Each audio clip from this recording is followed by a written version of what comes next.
Friends, இன்னைக்கு நம்ம என்ன ரெசிபி பார்க்க போறோம்னா சிறுகீரை சப்பாத்தி, அதுக்கப்புறமா வேர்க்கடலை சட்னி ரெண்டும் செய்ய போறோம்.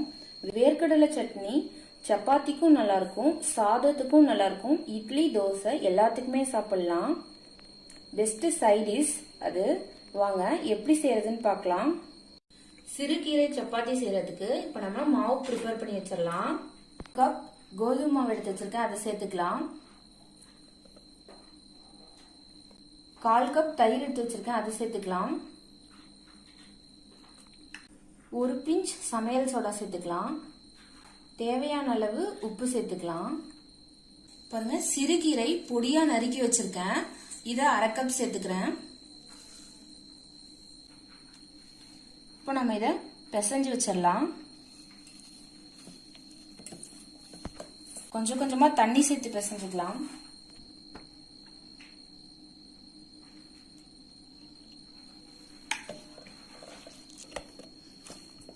பாருங்க, நல்லா சப்பாத்தி மாவு மாதிரி நல்லா பிசைஞ்சாச்சு.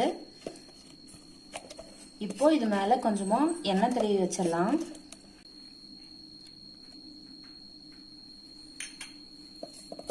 எண்ணெய் போட்டுட்டு ஃபுல்லா அப்ளை பண்ணி வச்சிருங்க.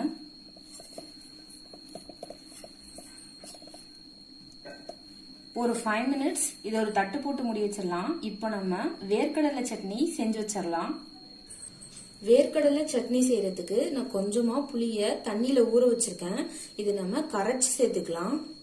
ஒரு மிக்சி ஜார்ல 1 கப் கடலைப்பருப்பு இருக்குல்ல, அதை எடுத்துக்கிறேன்.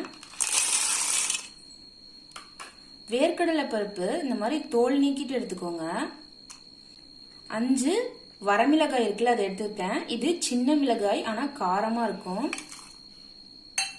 தேவையான அளவு உப்பு சேர்த்துக்கலாம்.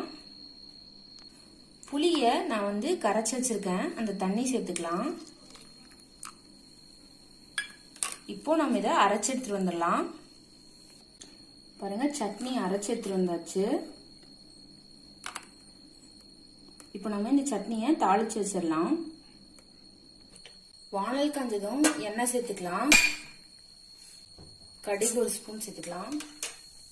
1 ஸ்பூன் உளுந்தம் பருப்பு, 1 ஸ்பூன் கடலை பருப்பு சேர்த்துக்கலாம். சேர்த்துட்டு நல்லா கலந்துட்டுங்க. கடுகு நல்லா வெடிச்சிருச்சு. இப்போ 2 வரமிளகாய் சேர்த்துடலாம்.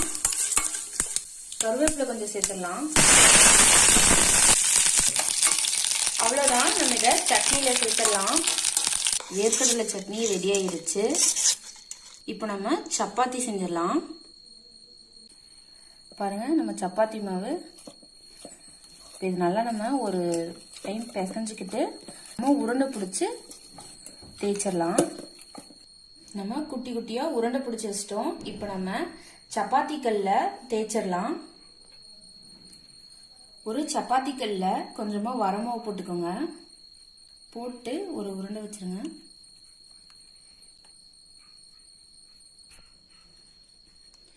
இதை உருட்டிக்கலாம். சிறுகீரையில நிறைய மருத்துவ குணங்கள் இருக்கு. இது ரத்த சோகையை தடுக்கக்கூடிய சக்தி இதுல இருக்கு. ஏன்னா சிறுகீரை சாப்பிட்டோம்னா ரத்த சிவப்பணுக்கள் எண்ணிக்கை, அதாவது ஆர்பிசிய அதிகப்படுத்தும். கண் நல்லா தெரியும் சிறுகீரை சாப்பிட்டோம்னா. சிறுகீரையில இரும்பு சத்து அதிகமா இருக்கு. இதுல விட்டமின் ஏபிசி இருக்கு. அதனால நம்ம சிறுகீரையை சாப்பிட்டா நல்லது. அதனால நான் சப்பாத்தியில சிறுகீரை போட்டு இன்னைக்கு உங்களுக்கு செஞ்சு காமிக்கிறேன். இதே மாதிரி எல்லா உருண்டையும் நம்ம தேய்ச்சி வச்சிடலாம். தோசைகள் காஞ்சதும் அதுல கொஞ்சமா இந்த மாதிரி ஆயில் அப்ளை பண்ணிக்கோங்க. இப்போ நம்ம சப்பாத்தி எடுத்து போட்டுடலாம். கீரை சப்பாத்தி. சப்பாத்தி போட்டு லைட்டா அது மேல எண்ணெய் தடவி விட்டுருங்க. அப்படி